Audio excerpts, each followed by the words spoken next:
નમસ્કાર મિત્રો, chapter number 6 computer studies ધોરણ 9 એમાંનો ચેપ્ટર નંબર 6 છે ઇન્ટ્રોડક્શન ટુ ઉબુન્ટુ લિનક્સ. એનો આ પાર્ટ 2 છે. તો ઉબુન્ટુ લિનક્સનો પરિચય આપણે હવે મેળવીશું. ઉબુન્ટુ લિનક્સ એ યુકે સ્થિત યુનાઇટેડ કિંગડમ સ્થિત સંસ્થા. કઈ સંસ્થા? તો કેનોનિકલ લિમિટેડ એના દ્વારા તૈયાર કરવામાં આવેલું એક લિનક્સનું વિતરણ છે. લિનક્સ વિતરણ છે. કઈ સંસ્થા? Canonical limited. ક્યાં આવેલી છે? યુકેમાં. તો કેનોનિકલ સંસ્થાની સ્થાપના દક્ષિણ આફ્રિકાના ઉદ્યોગ સાહસિક માર્ક શટલવર્થ દ્વારા. કોના દ્વારા? માર્ક શટલવર્થ દ્વારા. ક્યાંનો હતો? દક્ષિણ આફ્રિકાનો. એના દ્વારા કરવામાં આવે. Ubuntu Linux Debian GNU Linux વિતરણ પર આધારિત છે. ઉબુન્ટુ એક પ્રાચીન આફ્રિકા છે. અન્ય પ્રત્યે માનવતા. ઉબુન્ટુ એ પરસ્પરના સમાન ધ્યેયને મહત્વ આપી રસ અને માન્યતાઓ પર આધારિત એકબીજાને સહાયભૂત થવા માટેની ફિલસૂફી છે. ઉબુન્ટુ એક ફિલોસોફી છે કે એકબીજા માટે એકબીજાના જે પરસ્પરના જે ધ્યેય હોય, મહત્વ હોય, એને મહત્વ આપી અને વ્યક્તિગત રસ અને માન્યતાઓ પર આધારિત એકબીજાને સહાયભૂત થવા માટેની એક ફિલોસોફી છે. ઓપન સોર્સ સોફ્ટવેર સમુદાયની ફિલસૂફી પણ આ જ હોવાથી વિતરણ માટે ઉબુન્ટુ એ નામ પસંદ કરવામાં આવ્યું. ઉબુન્ટુ નિઃશુલ્ક અને ઓપન સોર્સ સોફ્ટવેર છે. કેનોનિકલ સંસ્થા દ્વારા ચૂકવણી પાત્ર સહાય સેવાઓ પૂરી પાડી આવકની અપેક્ષા રાખે છે. કેનોનિકલ સંસ્થા ચૂકવણી પાત્ર સહાય સેવાઓ પૂરી પાડી આવકની અપેક્ષા રાખે છે. ચૂકવણી પાત્ર સહાય સેવાઓ પૂરી પાડી આવકની અપેક્ષા રાખે છે. તો જે કેનોનિકલ સંસ્થા છે એ આવક માટે શેના ઉપર અપેક્ષા રાખે છે? તો ચૂકવણી પાત્ર જે સહાય સેવાઓ હોય, સર્વિસીસ જે પ્રોવાઈડ કરે છે એના ઉપર આધાર રાખે છે. તો કેનોનિકલ મુખ્ય પ્રયોજક હોવા છતાં ઉબુન્ટુને ઉબુન્ટુ ફાઉન્ડેશન તથા ઉત્પાદકો અને ઉપયોગકર્તાઓના વ્યાપક સમુદાય દ્વારા પણ સહાય આપવામાં આવે છે. કેનોનિકલ મુખ્ય પ્રયોજક હોવા છતાં ઉબુન્ટુને ઉબુન્ટુ ફાઉન્ડેશન તથા ઉત્પાદકો અને ઉપયોગકર્તાઓના વ્યાપક સમુદાય દ્વારા પણ સહાય આપવામાં આવે છે. ઉબુન્ટુ કાર્યપદ્ધતિ યુઝેબિલિટી. ઉબુન્ટુ કાર્યપદ્ધતિ સુરક્ષા અને સ્થિરતા પર કેન્દ્રિત છે. એટલે કે યુઝેબિલિટી, સિક્યોરિટી અને સ્ટેબિલિટી પર કેન્દ્રિત છે. કાર્યમાં સરળતા તેમજ ઉપકરણોની અનુકૂળતાને કેન્દ્ર સ્થાને રાખવાથી ઉબુન્ટુ એ લિનક્સની શ્રેષ્ઠ વિતરણ પદ્ધતિઓમાં સ્થાન મેળવ્યું છે અને આજ પર્યંત જાળવી રાખ્યું છે. આકૃતિ 6.2માં ઉબુન્ટુનો લોગો દર્શાવેલ છે. તો આ આકૃતિ 6.2 જેમાં તમે જોઈ શકો છો ઉબુન્ટુનો લોગો. ઉબુન્ટુ લિનક્સની આવૃત્તિઓ. ઉબુન્ટુનો લોગો કેવો છે? તો 3 નાના સર્કલ છે અને ઓરેન્જ અને લાલ, રેડ કલર, અલગ 3 કલર છે. એક યલો કલર છે, એક ઓરેન્જ કલર છે અને એક રેડ કલરની પટ્ટીઓ છે, સર્ક્યુલર પટ્ટીઓ છે અને એના ઉપર 3 સર્કલ છે. ઉબુન્ટુ લિનક્સની આવૃત્તિઓ. હવે ઉબુન્ટુ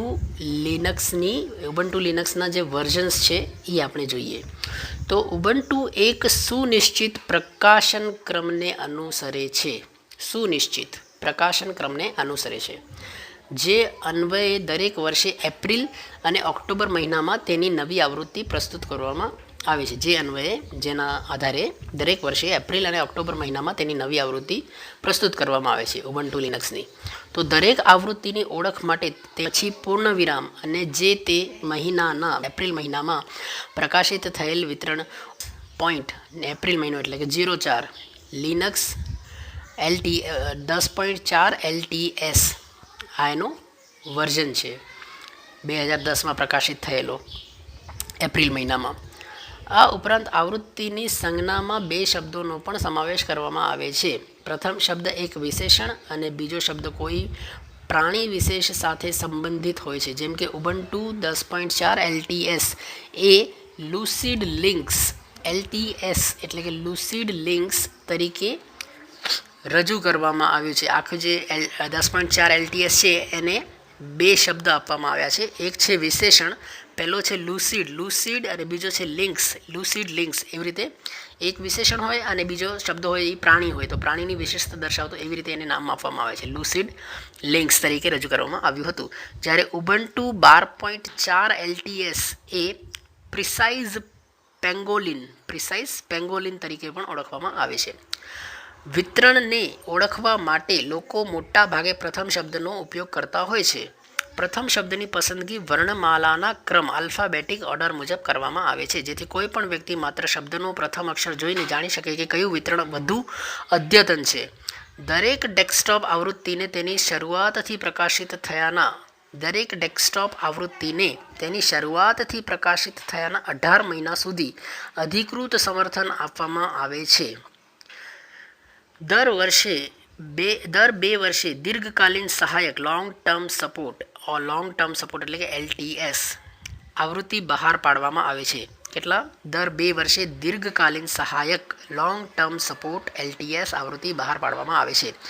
શરૂઆતમાં ડેસ્કટોપ આવૃત્તિના LTS વિતરણોને 3 વર્ષ સુધી સ્થાયી સમર્થન આપવામાં આવતું, પરંતુ ઉબુન્ટુ 12.4 LTSથી લોંગ ટર્મ સપોર્ટથી શરૂ થયેલા વિતરણો માટે 5 વર્ષનું સમર્થન આપવામાં આવે છે. 12.4 પછી 5 વર્ષનું સમર્થન આપવામાં આવે છે, સપોર્ટ આપવામાં આવે છે. ઉબુન્ટુ માટે તેની કાર્યક્ષમતા, સાધનોને સમર્થન, વિશાળ ઉપયોગકર્તાઓનો વર્ગ તથા તેનો વિકાસ કરનાર સમુદાય એ અસરકારક પરિબળો છે. ઉબુન્ટુને અનેક ઉત્પાદકો તથા અન્ય કેટલીક વિશાળ સંસ્થાઓ દ્વારા સ્વીકૃતિ મળી છે. આ પ્રકરણ આપણે ખૂબ જ મહત્ત્વનો છે. એટલે આમાં આપણે લિનક્સ છે, યુનિક્સ છે અને લિનક્સના કેટલાક વર્ઝન્સ છે એના વિશે આપણે શીખીએ છીએ. આપણે વિન્ડોઝથી પરિચિત છીએ પણ લિનક્સથી એટલા પરિચિત નથી. તો આ માટે જો તમે આ પ્રકરણને ધ્યાનથી વાંચશો તો લિનક્સના વિશે પણ તમે બરાબર જાણી શકશો અને એનો ઉપયોગ કરતાં પણ શીખી શકશો. તો ઉબુન્ટુ લિનક્સના મૂળભૂત અભિગમો, બેસિક કન્સેપ્ટ્સ ઓફ ઉબુન્ટુ લિનક્સના કન્સેપ્ટ શું છે? તો ઉબુન્ટુનો કાયમી ઉપયોગ કરવા માટે તેની પ્રસ્થાપના ઇન્સ્ટોલેશન જરૂરી બને છે, ઇન્સ્ટોલ કરવું પડે છે. સામાન્યતઃ નવી ઓપરેટિંગ સિસ્ટમની પ્રસ્થાપના માટે જરૂરિયાત છે કે ડિસ્ક ઉપર ઓપરેટિંગ સિસ્ટમના ઉપયોગ માટેનો એક ખાસ વિભાગ પાર્ટીશન બનાવવામાં આવે. પ્રસ્થાપનની પ્રક્રિયામાં પાર્ટીશનને ફોર્મેટ કરી તેમાં નવી ફાઇલ સિસ્ટમ બનાવવામાં આવે છે. હવે ડિસ્ક હોય, આપણી હાર્ડ ડિસ્ક હોય, તો એના માટે એક પાર્ટીશન હોવું જોઈએ ઓપરેટિંગ સિસ્ટમને ઇન્સ્ટોલ કરવા માટે. તો ઓપરેટિંગ સિસ્ટમને ઇન્સ્ટોલ કરવા માટે આપણે પહેલાં પાર્ટીશન બનાવીએ અને પછી પાર્ટીશનને આપણે ફોર્મેટ કરીએ, જેથી કરીને નવી ફાઇલ સિસ્ટમ એમાં આપણે ફોર્મેટ કરીને નવી ફાઇલ સિસ્ટમ આપણે એમાં બનાવીએ. જો આપણી પાસે વધારાનું પાર્ટીશન હોય અથવા તો ઉબુન્ટુને એકમાત્ર આપણી ઓપરેટિંગ સિસ્ટમ તરીકે ઉપયોગમાં લેવા ઈચ્છતા હોઈએ તો ઉબુન્ટુની સ્થાપના આ પાર્ટીશનમાં કરી શકીએ છીએ. જો કે ઘણીવાર એમ પણ બને કે ઉપયોગકર્તા પાસે કમ્પ્યુટરમાં પહેલેથી માઇક્રોસોફ્ટ વિન્ડોઝ પ્રસ્થાપિત થયેલું હોય તથા અન્ય વધારાનું પાર્ટીશન ઉપલબ્ધ ન હોય, અથવા તો ઉપયોગકર્તા તેની પ્રસ્થાપિત ઓપરેટિંગ સિસ્ટમને ખલેલ પહોંચાડવા માગતો ન હોય. જ્યાં હાર્ડ ડિસ્કના જુદા જુદા પાર્ટીશન પર જુદી જુદી ઓપરેટિંગ સિસ્ટમ પ્રસ્થાપિત થયેલી હોય ત્યારે કમ્પ્યુટર શરૂ કરતી વખતે ઉપયોગકર્તા તેમાંથી કોઈ પણ એક ઓપરેટિંગ સિસ્ટમ શરૂ કરી શકે તે નિશ્ચિત રૂપે શક્ય છે. આ પ્રકારની પ્રસ્થાપના માટે કેટલીક ટેકનિકલ કુશળતાની જરૂર પડે છે. એટલે કે એક કરતાં વધારે ઓપરેટિંગ સિસ્ટમ ઇન્સ્ટોલ કરવી હોય તો આપણી હાર્ડ ડિસ્ક ઉપર એટલા પાર્ટીશન બનાવવા પડે આપણને, અને દરેક પાર્ટીશનમાં આપણે એક ઓપરેટિંગ સિસ્ટમને ઇન્સ્ટોલ કરી શકીએ. વિન્ડોઝ મશીન પર સરળતાથી ઉબુન્ટુની સ્થાપના કરવા માટે, એટલે વિન્ડોઝ મશીન હોય, વિન્ડોઝ મશીન એટલે કે શું? જેમાં વિન્ડોઝની ઓપરેટિંગ સિસ્ટમ ઇન્સ્ટોલ થયેલી હોય, તો વિન્ડોઝ મશીન પર સરળતાથી ઉબુન્ટુની સ્થાપના કરવા માટે વુબી એટલે કે Windows based Ubuntu installer, WUBI એટલે કે વિન્ડોઝ બેઝડ ઉબુન્ટુ ઇન્સ્ટોલર પૂરું પાડવામાં આવે છે. વુબીને ઉબુન્ટુની પ્રસ્થાપના માટે અલગ પાર્ટીશનની જરૂર રહેતી નથી. લિનક્સ માટે હાર્ડ ડિસ્કના વિન્ડોઝના પાર્ટીશનનું નિશ્ચિત સ્થાન અનામત રાખી ઉબુન્ટુને વિન્ડોઝ ઓપરેટિંગ સિસ્ટમની અંદર જ પ્રસ્થાપિત કરવામાં આવે છે. આમ વિન્ડોઝ ઇન્સ્ટોલેશનમાં ન્યૂનતમ ફેરફારો કરી ઉબુન્ટુનું પ્રસ્થાપન કે વિસ્થાપન કરી શકાય છે. વિન્ડોઝના જે ઉપયોગકર્તાઓએ હજી સુધી ઉબુન્ટુ સ્વીકાર્યું ન હોય તેમને માટે આ બાબત ઘણી જ ઉપયોગી અને અનુકૂળ બની રહે છે. જો કમ્પ્યુટરમાં USB દ્વારા બૂટિંગ કરી શકવાની સુવિધા હોય તો ઉબુન્ટુને USB ફ્લેશ ડિસ્ક પેનડ્રાઈવ અથવા તો બાહ્ય એક્સટર્નલ હાર્ડ ડિસ્કમાં પણ પ્રસ્થાપિત કરી બારોબાર તેના દ્વારા ચલાવી શકાય છે. અત્યારના તમામ કમ્પ્યુટર આ સુવિધાયુક્ત હોય છે. સમર્પિત આઈટી ટીમ ધરાવતી વિરાટ સંસ્થાઓમાં સ્થાનિક મશીન પર પ્રસ્થાપિત કર્યા વગર પણ નેટવર્ક દ્વારા ઉબુન્ટુથી કમ્પ્યુટર ચાલુ કરવું શક્ય છે.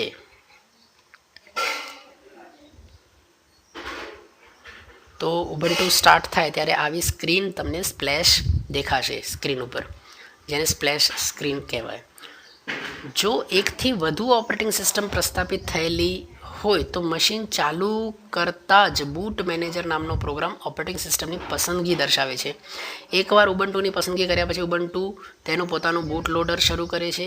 એક જ કમ્પ્યુટર પર લિનક્સની એકથી વધુ આવૃત્તિઓ અથવા લિનક્સ ન હોય તેવી અન્ય ઓપરેટિંગ સિસ્ટમની આવૃત્તિ સ્થાપિત થયેલી હોય તે શક્ય છે.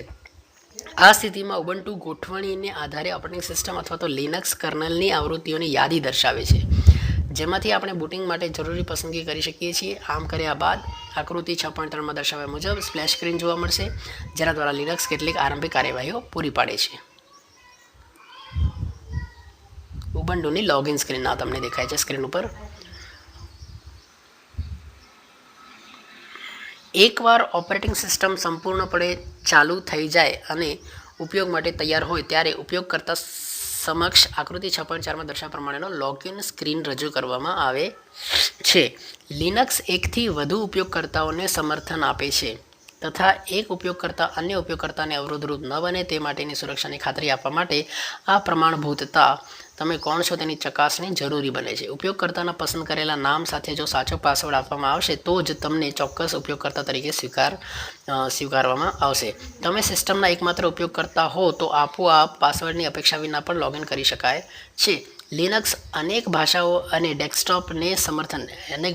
અને શેલ એટલે કે ડેસ્કટોપને સમર્થન આપતું હોવાથી તેમાંથી ઈચ્છિત ભાષા અને ડેસ્કટોપ પસંદ કરી શકાય છે. શારીરિક રીતે અપંગ વ્યક્તિઓ જેમ કે જોઈ શકતા ન હોય અથવા ટાઈપ કરવામાં કે માઉસનો ઉપયોગ કરવામાં મુશ્કેલી અનુભવતા હોય તો તેમના માટે સહાયક અસિસ્ટિવ ટેકનોલોજીનો ઉપયોગ કરી શકાય છે. જેઓ મર્યાદિત દ્રશ્ય ક્ષમતા ધરાવે છે તેમના માટે હાઈ કોન્ટ્રાસ્ટ સ્ક્રીન અને જેઓ સંપૂર્ણ અંધ છે તેમના માટે સ્ક્રીન રીડરની સુવિધા પ્રાપ્ત છે. આ એક એવું સોફ્ટવેર છે જે સ્ક્રીન પરનું લખાણ વાંચી સંભળાવે છે. જ્યારે આપણે સફળતાપૂર્વક લોગિન કરીએ છીએ ત્યારે આકૃતિ 6.5માં દર્શાવવામાં આવેલા ડેસ્કટોપ સ્ક્રીન દ્વારા સત્કારવામાં આવે છે.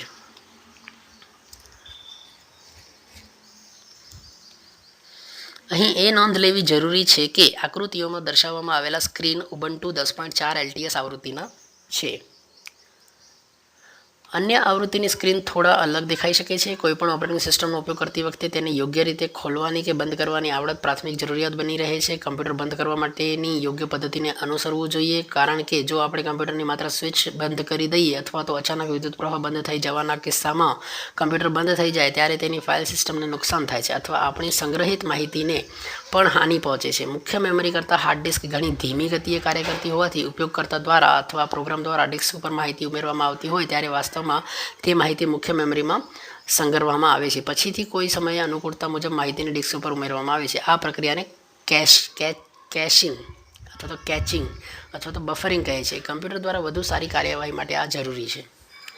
જ્યારે યોગ્ય રીતે ઓપરેટિંગ સિસ્ટમને બંધ કરવામાં આવે ત્યારે તમામ પ્રોગ્રામ પ્રથમ બંધ કરવામાં આવે છે અને કમ્પ્યુટર બંધ કરતાં પહેલાં મુખ્ય મેમરીમાં રહેલી કોઈ અસંગ્રહિત માહિતીને પુનઃ ડિસ્ક પર લખવામાં આવે છે. આ પ્રક્રિયાને ફ્લશિંગ તરીકે ઓળખવામાં આવે છે.